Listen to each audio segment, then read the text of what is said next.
Video like जरूर कर लीजिए और ऐसे वीडियो लगातार फ्री में पाने के लिए चैनल को तुरंत सब्सक्राइब कर लीजिए और बेल आइकन को जरूर टैप कर लीजिए ताकि आगे भी सारे वीडियो आपको मिलते रहे। यूट्यूब में फॉलो करते हैं तो प्लीज ये वाला फ्री टेलीग्राम चैनल जरूर ज्वाइन कर लीजिएगा। सारे नोटिफिकेशन सारे अपडेट यहीं पे आते हैं, ध्यान रखिए।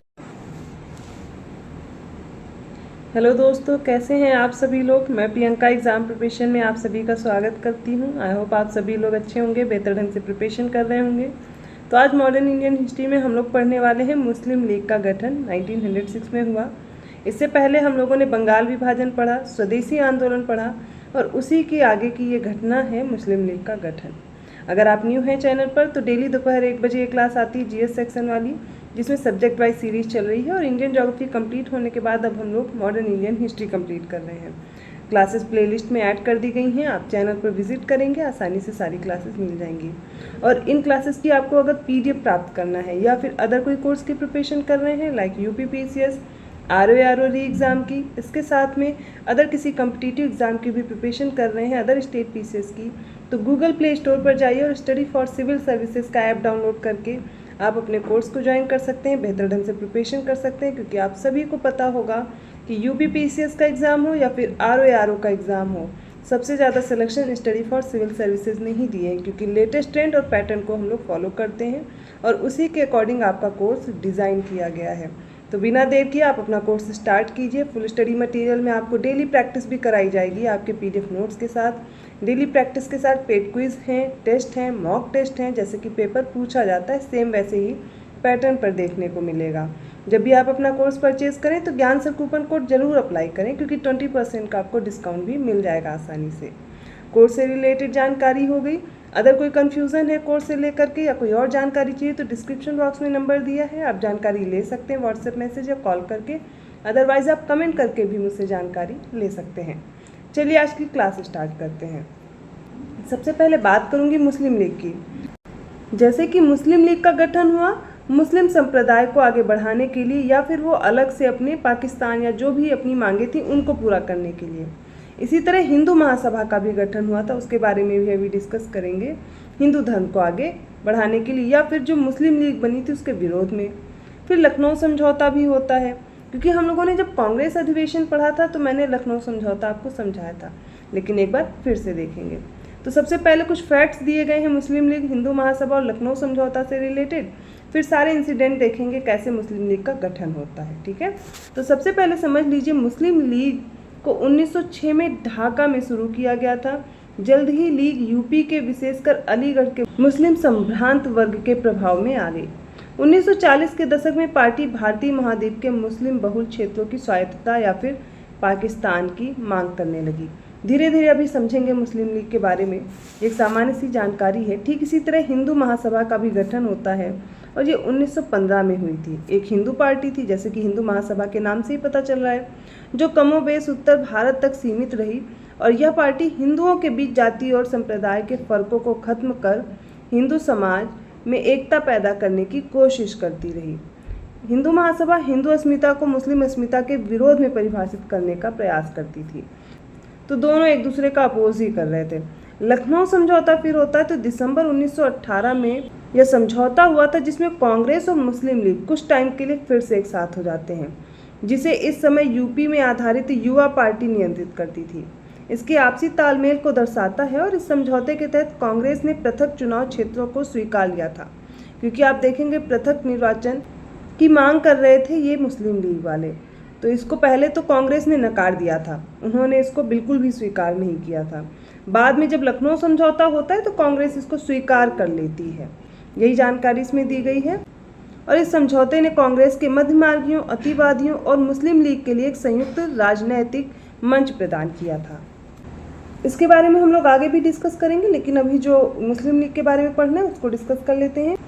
तो अक्टूबर 1906 की बात करते हैं। इसमें आगा खां के नेतृत्व में मुस्लिमों के शिमला प्रतिनिधि मंडल ने एक ऐसी केंद्रीय मुस्लिम सभा बनाने का विचार किया जिसका उद्देश्य ही था कि मुसलमानों के हितों का संरक्षण हो सके।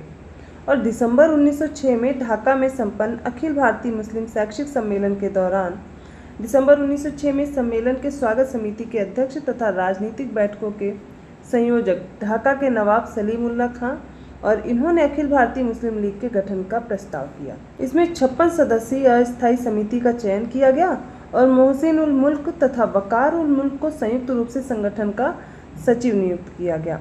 लखनऊ में मुस्लिम लीग का मुख्यालय बना, तो मुख्यालय याद रखिएगा, कब बना ये याद रखिएगा। और आगा खां इसके प्रथम अध्यक्ष बने थे, तो आगा खां इसके प्रथम अध्यक्ष रहे, ये भी याद रखना है। इस मुस्लिम लीग के 3 उद्देश्य थे। इस जो संगठन बना मुस्लिम लीग, उसके 3 उद्देश्य थे। ब्रिटिश सरकार के प्रति मुसलमानों में निष्ठा बढ़ाना, लीग के अन्य उद्देश्यों को बिना दुष्प्रभावित किए अन्य संप्रदायों के प्रति कटुता की भावना को बढ़ने से रोकना और मुसलमानों के राजनीतिक अधिकारों की रक्षा और उनका विस्तार करना। फिर 1907 में मुस्लिम लीग का वार्षिक अधिवेशन कराची में हुआ और वर्ष 1908 में अमृतसर में हुआ। तो इनके अधिवेशन लगातार हो रहे थे और अधिवेशन में मुसलमानों के लिए पृथक निर्वाचन मंडल की बात की गई थी, जो उन्हें 1909 में मार्ले मिंटो सुधार के द्वारा प्रदान कर दिया गया था। और वर्ष 1908 में लंदन में इसकी एक शाखा सैयद अमीर अली ने स्थापित भी की थी। तो मुस्लिम लीग की दूसरी शाखा लंदन में 1908 में स्थापित हुई। अगला इसी के साथ में आप देखेंगे एक अहरार आंदोलन था। तो अहरार आंदोलन वर्ष 1906 में शुरू किया गया और इसके नेताओं में मौलाना मोहम्मद अली, हकीम अजमल खां, हसन इमाम नजरुल हक और मौलाना जफ़र अली खां सम्मिलित थे। इन नेताओं का मानना था कि मुसलमानों को ब्रिटिश सरकार की चाटुकारिता नहीं करनी चाहिए, बल्कि उन्हें राष्ट्रीय आंदोलन में भाग लेना चाहिए। देखिए, जो इनके उद्देश्य थे मुस्लिम लीग के, वो अभी आप लोगों ने पढ़ा था कि ये ब्रिटिश सरकार के प्रति निष्ठा बढ़ा रहे थे। तो इससे पता चलता है कि चाटुकारिता कर रहे थे। जबकि आगे बढ़ करके जब ये अहरार आंदोलन शुरू होता है तो इसका उद्देश्य ये हो जाता है कि मुसलमानों को ब्रिटिश सरकार की चाटुकारिता नहीं करनी चाहिए, बल्कि उन्हें राष्ट्रीय आंदोलन में भाग लेना चाहिए। और इसके सदस्यों ने भारतीय स्वतंत्रता आंदोलन में सक्रिय भागीदारी की वकालत की। इसकी स्थापना 20वीं सदी के प्रारंभिक दशक में हुई थी। एक तरफ मुस्लिम लीग के उद्देश्य अलग थे, लेकिन अहरार आंदोलन के उद्देश्य अलग थे। मुस्लिम लीग अपने ही बनाए हुए उद्देश्यों पर आगे बढ़ती जा रही थी। 1 अक्टूबर 1906 में आप देखेंगे आगम खां के नेतृत्व में मुसलमानों का एक शिष्टमंडल तत्कालीन वायसराय थे लॉर्ड मिंटो, इनसे जाकर के शिमला में मिलता है। और शिष्टमंडल ने प्रांतीय, केंद्रीय और स्थानीय निकायों में निर्वाचन के लिए मुसलमानों के लिए विशिष्ट स्थिति की मांग भी की। और उन्हें इसका फायदा भी मिलता है कि जब मार्ले मिंटो सुधार आता है तो 1909 में इन्हें पृथक निर्वाचन मंडल मिल भी जाता है। इसके बाद कर्जन की प्रेरणा से जो ढाका के नवाब थे सलीमुल्लाह, इन्होंने बंगाल विभाजन समर्थक आंदोलन का नेतृत्व किया था। मुस्लिम लीग की स्थापना से पहले जो बंगाल का विभाजन हुआ था कर्जन के समय पर, तो उस समय जो सलीमुल्लाह खां थे ढाका के नवाब, इन्होंने इस विभाजन का समर्थन भी किया था और बंगाल विभाजन समर्थक आंदोलन का नेतृत्व भी किया था। क्योंकि आप लोग तो देख रहे थे अभी जब हमने पिछली क्लास की, तो बंगाल विभाजन के समय स्वदेशी आंदोलन शुरू हो गया। सभी व्यक्ति चाहते थे कि बंगाल का विभाजन ना हो, जबकि ये जो सलीमुल्लाह खां थे ये इसका समर्थन कर रहे थे। W. हंटर के बारे में जान लीजिए। इन्होंने अपनी पुस्तक द इंडियन मुसलमान में लिखा था, मुसलमान यदि खुश और संतुष्ट हो तो भारत में ब्रिटिश शक्ति का महत्तम बचाव होगा। क्योंकि मुस्लिम और हिंदू में ही बहुत ज़्यादा विरोध उत्पन्न करके ही आगे अपना काम चला रहे थे, अपनी सरकार चला पा रहे थे और इसी का फ़ायदा उठाते जा रहे थे। और फ़ायदा ये हुआ कि बाद में 2 राष्ट्र बन करके तैयार हो गए। तो अगली क्लास में अब हम लोग ये जो मुस्लिम लीग आंदोलन का उद्देश्य था पृथक निर्वाचन मंडल, वो आया 1909 में मार्ले मिंटो सुधार में। तो मार्ले मिंटो सुधार पढ़ेंगे और उसके साथ में होम रूल लीग भी समझेंगे। और उसके बाद जो ये कांग्रेस का अधिवेशन होता है, लखनऊ अधिवेशन, उसको भी याद रखिएगा। क्योंकि मुस्लिम लीग ये अलग अपने उद्देश्यों की पूर्ति के लिए चल रहे थे, ब्रिटिश लोगों के साथ या ब्रिटिश सरकार के साथ ही अपनी निष्ठा दिखा रहे थे। लेकिन जो कांग्रेस थी वो अब स्वराज के लिए कार्य कर रही थी। धीरे धीरे इनमें देखिए मतभेद बढ़ते जाते हैं, लेकिन कुछ समय के लिए फिर से जुड़ जाते हैं। लखनऊ अधिवेशन जब होगा उसकी हम लोग आगे भी बात कर चुके हैं और आगे भी जब हम लोग पढ़ेंगे इंडियन नेशनल मूवमेंट उसमें भी डिस्कस करते चलेंगे। आई होप आपको ये क्लास समझ में आई होगी। छोटा टॉपिक है लेकिन इम्पॉर्टेंट है, प्रश्न पूछा जाता है तो सारी चीज़ें कवर कर लीजिए। पिछले जो भी वीडियोस कराए गए हैं उनको भी ध्यानपूर्वक पढ़ते रहिए, रिवीजन करते रहिए। अभी भी ठीक ठाक समय है। अगर आप RO का री एग्ज़ाम देने वाले हैं या UP PCS भी देने वाले हैं तो भी ठीक ठाक समय है और बेहतर ढंग से प्रिपरेशन की जा सकती है। इसके लिए आप स्टडी फॉर सिविल सर्विसेज से जुड़ करके अपनी तैयारी कंटिन्यू कर सकते हैं। आप स्टडी मटेरियल वैसा ज्वाइन कीजिए या वैसा आप प्रिपेयर करिए जो आपके सिलेक्शन के लिए इम्पॉर्टेंट हो, ना कि जो आपको अच्छा लग रहा हो। तो 10 बुक ढूंढ करके पढ़ने से, 10 जगह मटेरियल ढूंढने से बेहतर है आप एक जगह बेस्ट मटेरियल पा जाएं और उसी को फॉलो करते हुए अपना सिलेक्शन ले सकें। ठीक है, तो इम्पॉर्टेंट है आपका मटेरियल कैसा है, आप जो पढ़ रहे हैं वो आपके लिए सिलेक्शन के लिए इम्पॉर्टेंट है या नहीं, क्योंकि आपको जो पढ़ना था वो अभी तक आप अपनी डिग्री ले चुके हैं, पढ़ाई कर चुके हैं, अब सिर्फ सिलेक्शन के लिए पढ़ना है। तो आप उसी पे विश्वास कीजिए जो आपको सिलेक्शन दिला सके। तो पहले पूरा कंटेंट ध्यान से देख लिया करिए, फिर आप अपना कोर्स ज्वाइन करिए। तो इसके लिए आप देख सकते हैं ऐप पर सारी जानकारी दी गई है। इसके अलावा आप डिस्क्रिप्शन बॉक्स में नंबर दिए गए हैं, कॉल या मैसेज करके जानकारी ले सकते हैं।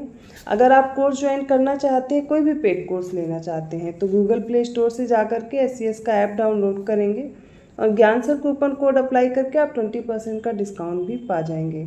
तो बिना देर किए ऐप डाउनलोड कीजिए, या नए कोई इनिशिएटिव स्टार्ट होते वो भी ऐप पर ही मिलेंगे। इसके अलावा आप स्कॉलरशिप प्रोग्राम से जुड़ करके अपनी प्रिपरेशन और बेहतर कर सकते हैं और स्कॉलरशिप भी पा सकते हैं, वो आपके लिए फ़ायदेमंद साबित होगी। वीडियो अच्छा लगा तो प्लीज़ लाइक करना मत भूलिए, चैनल को सब्सक्राइब कीजिए और लोगों को शेयर करते रहिए।